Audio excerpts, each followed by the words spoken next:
Bonk's Adventure on the Game Boy. Platforming gem lost in the shuffle, or a game better left in the past? And why is the princess a dinosaur? Bonk's Adventure was released on the Game Boy in 1992 by way of Hudson. The beekeepers are at it again, and Bonk must face another platforming adventure. You play as our caveman hero Bonk, who has a noggin as hard as stone, and he's out to save the Moon Princess.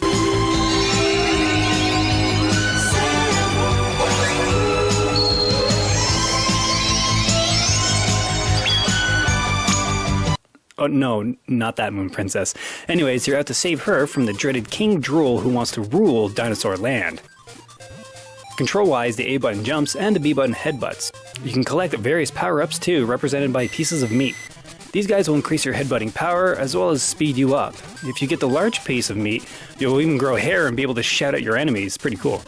One thing to mention is the jumps. If you've ever played any Bonk game, you know that jumping can be tricky at first. It feels a bit slippery. You need to get used to jumping on flower springs and clouds and the like to make it pretty far in this one, as well as mastering the ever-important mid-air float. It's absolutely essential. Once you get used to the mechanics of the game, it's a lot of fun to play. The music is pretty damn good. As with most Hudson Soft releases, the game has nice cheery music and some good variety too. I especially like the opening song because it has like a certain tribal sound to it, as well as the end theme, which just sounds so grand and epic. The sound effects are also good, headbanging sounds just right, and I like the power-up sound when you go a little stir-crazy after eating a chunk of meat.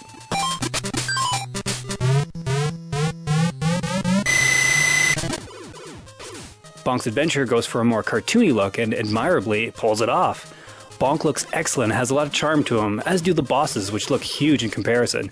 Even the rank and file enemies look nice and have some variety in their shapes and sizes. I especially like the mechanical dinosaur in the underwater stages. The game has 6 levels in total, and those are broken up into various rounds. You'll be marching through jungles, deserts with pyramids, cloud-filled sky stages, underwater areas, caverns, and castles too. I found that most stages in this game are short, which is fine because you go through at least 3 rounds before meeting with that level's boss character, so it's not a terribly long game. I like this fact because these days I'm mostly busy with other stuff and just want to play something quick. So I found myself just using the mid-air float and bypassing most of the baddies and obstacles. I tell you, this is a speedrunner's dream come true. I'd also like to mention that I enjoy games with bonus rounds to them. Collecting flowers will whisk you away to a bonus round. This one has no less than 3 and all are pretty fun and short. I must say, this is quite an enjoyable platformer. Like Adventure Island, this one is more laid back and simplistic, really.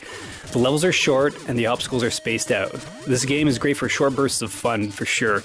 With an abundance of power-ups, hidden extra lives, bonus stages, good music, and cute graphics, I heartily recommend this game. The game does suffer from some slowdown towards the end, and the challenge isn't so great, but this is a wonderful little uncommon game that you should definitely add to your Game Boy library.